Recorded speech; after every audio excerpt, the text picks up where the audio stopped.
I'm Brian, and my major is Digital Innovation and Design. Your support will help students like me. Did you know it's Bronco Giving Day? If you listen to Boise State Public Radio, it's run by broadcast professionals and students like me. Thank you. Help us connect across campus and through our community.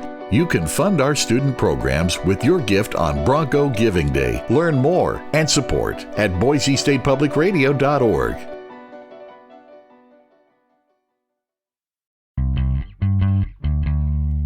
More Idaho Matters right now from the studios of Boise State Public Radio News. I'm Gemma Gaudette. Idaho House Bill 93, which gives parents up to $5,000 in a tax credit per child to help cover the cost of private school costs, passed this last week. In fact, it is on the desk of the governor right now. Now, supporters say that this bill gives families more control over their children's education. But critics, which include the Idaho Education Association, argue it could drain funding from public schools and it lacks enough oversight. Now, this debate is all about balancing parental choice with the need to keep public schools in Idaho strong. It is causing a lot of tension as Governor Brad Little decides whether or not he will sign this bill into law. In fact, at a breakfast this morning with media, the governor said thousands of people have called in voicing their opinion on this bill. So with that said, we are talking with former Idaho representative and former leader of the House Education Committee, Julie Yamamoto, right now to talk more about this. Thank you for coming back on the program, Julie. It's my pleasure. Thank you. Can we begin with some background? As I mentioned, you are a former Idaho lawmaker, but you're a former educator. You were the leader of the House Education Committee when a similar bill came through last year. What were your hesitations on that particular bill last year? Very similar to what the hesitations are this year.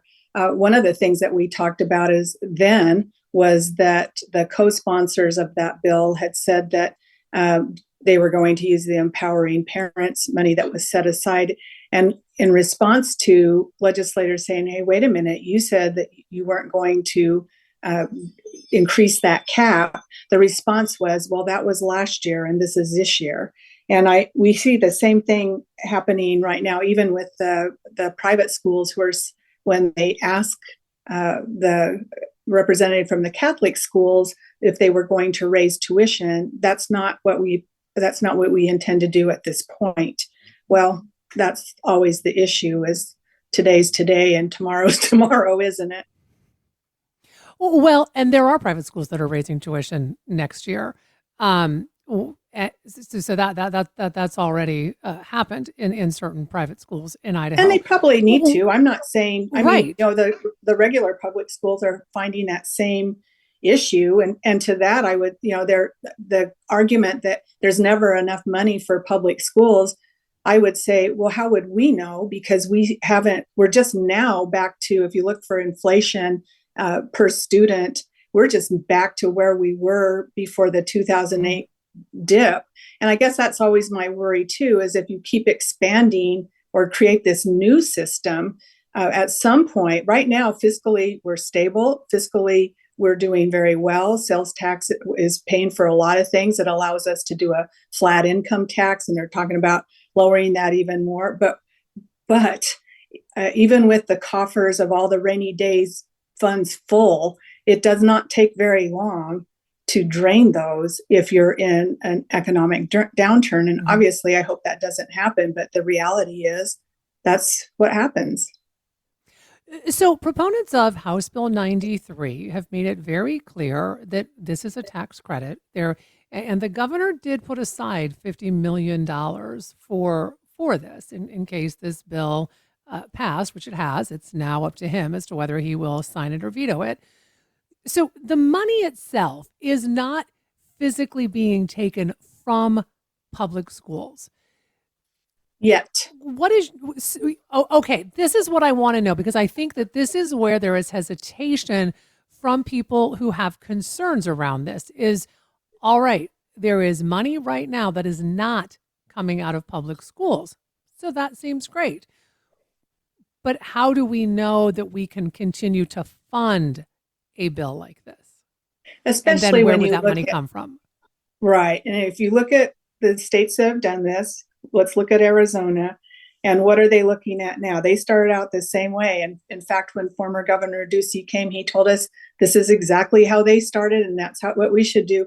Well, if we're going to do monkey see, monkey do, it doesn't take too much to see where they're at now, which is 300 million shy. And I know they can work figures around to make it be whatever they want it to, but they're going to need more money. And where's that going to come from? If there's not sales tax to that tune, and if you've done a flat income tax, which Arizona has also done, then it really leaves only two things you can do.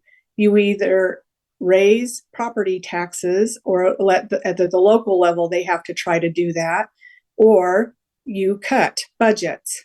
And what will be the first things to cut? Well, probably the two biggest ones, which would be education and healthcare. What are the two budgets I don't think you should cut? Well, that would be education and healthcare. So, Julie, a group of private school administrators wrote a letter to the governor just today, urging him to sign House Bill 93. And one of the things that they write about in this letter is that this really does go back to this idea of parents being able to truly make a choice for their children, and that it will help lower income and middle income families send their children to private school if they choose. Here is where I am confused on this, and I would love for someone to explain this to me. I'm not an accountant, but I understand how a tax credit works. I think is that you get that tax credit after you file your taxes. I will be fully transparent. My children are in private school. I write a big old check every August for them to go to private school. If I don't write that check in August, they don't have a place. Now, there are options. You can do one payment, you can do monthly payments. But if I'm not making that payment, my children don't have a place. So if I have to wait until 8 months later to get that tax credit, how does that help me pay for that tuition cost in August? Does that make sense? It sure does. The sponsors of that bill did put in that you could one time ask for the $5,000 up front. And Okay. but as you know, I don't know what your big old check is, but $5,000 for even the private school doesn't cover private tuition. Yeah, it's maybe half. And for those really poor families, if the median and average in Idaho is like $35,000 a year, I don't think coming up with another 45 or 5,000 is in the cards. And I feel like that the legislators actually know that. And that's part of what so frustrates me about these things is that they pass it on the backs of the poor and the disadvantaged and the at risk and that poor one that just the needs aren't being met. But I would maintain that as a principal, if I would have known that I had $50 million that I could have said to the state, listen, I have a parent here who says their child's needs aren't being met. If I could have $5,000, these are the things I could do that parent wants for their child. Gee, that would have been great. And I still maintain that's what they ought to do. If they feel like that, does it help with the bullying situation? Well, maybe not. But even now, Idaho allows students to go to a different school as long as there's room in that school, which is almost every school, unless you're talking about Valley View or maybe West Ada. But even some of those schools, I would think you could. So, this idea that we're looking out for the poor, the needy, the oppressed and all that, it sounds all good on paper. And maybe people sleep at night over that. But the reality is that $5,000, $7,500, if you have a special needs kiddo, that's not going to cut it. Before I let you go, let me be the devil's advocate here for a minute. And that is the fact that parents should be able to send their children where they want to send them, whether that's private school, homeschool, a micro school, public school. And this is that push from many lawmakers, is that the choice should be up to the parents. And right now, the choice is not up to the parents. How do you respond to that?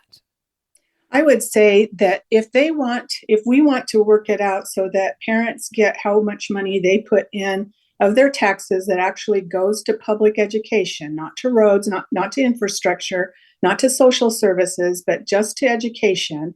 If you want to refund them that money, if you want to say, you know what, and I know there are people who say, yeah, well, then that's not fair either. But that to me would be the most fair thing to do, is to say that, whatever it is that you're putting in towards the public schools, we'll give you that tax credit. But to say that you get to put your hand in everybody else's pocket to do that, and at the eventual detriment of the 99 that you leave behind, that to me is just we need to invest and help make sure that we are meeting needs. I have no problem with that. But if we're going to follow states, let's follow Massachusetts or New Jersey, and if we really want to make a change, and that, I think that makes much more sense. I do feel for Governor Little, because that old thing about many a moral compass has been broken when dropped between a rock and a hard spot.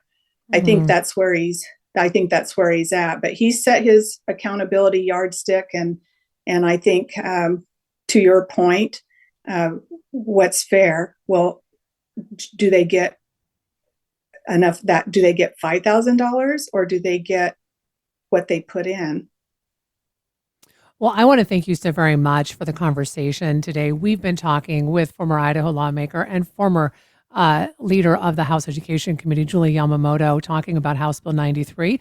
We are waiting to find out if the governor will sign this bill into law or veto it. If it is signed into law, it will allow for a $5,000 tax credit per child for families to choose to put their children in private school or in a homeschool situation. With that said, we are working on getting some Idaho lawmakers to come on the program to talk about how they voted, and we will let you know when that happens. This is the Idaho Matters podcast. I'm Gemma Gaudet. Each morning, it's a new opportunity, a chance to start fresh. Up First from NPR makes each morning an opportunity to learn and to understand. Choose to join the world every morning with Up First, a podcast that hands you everything going on across the globe and down the street, all in 15 minutes or less.